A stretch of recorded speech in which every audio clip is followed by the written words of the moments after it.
ایوارا بخیر تماشاوان میرومد برنامه هفته در بازبوی دا حاجی محمود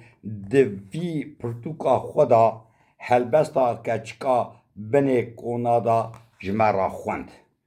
ناو پرتوکاوی هون دبینن دنگ به دنگیه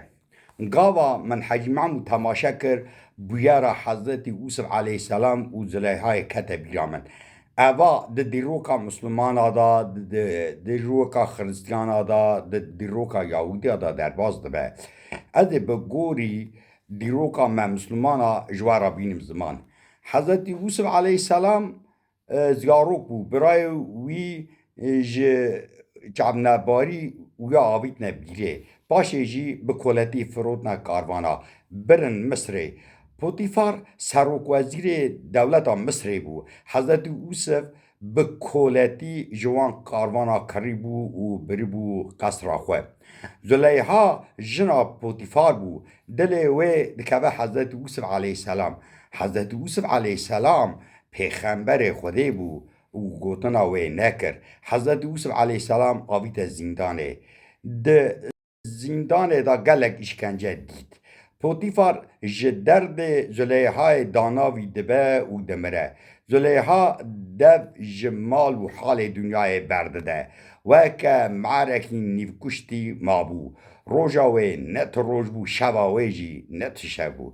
ده دست وی دا تشتک نمابو به تنه سر خوبو جانا دل وی ویا پیر کربو جاوی وی کور کربو جبو پرچکی نان دری به دری گریابو رومتا وی نمابو ستارا وی تنبو زلیها بریا وقتا پرنسسا قصرا سروک وزیر بو بردست وی گلک هبو خدمتا وی دابون دولتا مصر دبن امر وی دابو اوینا دل وی بو بلا سر وی بو بلا سر حضرت یوسف علیه السلام و بو بلا سر پوتیفار اوا بوگرا خانه بلا جمرا ببه درست از زیده درج نکم حاجی محمود دوی برنامه خانه دا که جمرا کجان هلبسته بخونه ام تماشا بکن خب باش میزه بکن بخاطر وی سلام و ریز گلی هوار و دوست ماموسته دلال لجمع قدرگران قدربها صالح باوو مجرا آوا هلبستا خلاطا ویه از دویجم جرا دشینم او جی مالپرا خدا پاروا دکه هون جی مالپرا ماموسته دلال با عجبیننو و پاروا بکه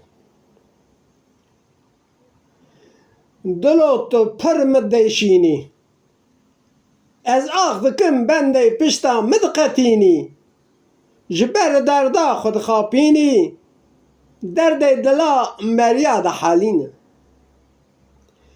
دلو تو بلند فری لعزمانا تو دگری پر باز که متونهی از بگرم لپیتی دلو سال پیشتا چویی جه اوین را وقت نمایی راستی چویی در او مایی قام و قدوم من تو نایی از بگرم لپی اویناتی دلو ایشو علم لمن پیدایی وقتا من ایدی نمایی دلو تو قکال نابی کالبون مینانی خانه خرابهی قدر و قیمت ایدی نمایی کالبون لپیشا محمیایی کالبون لپیشا محمیایی بخاطر وه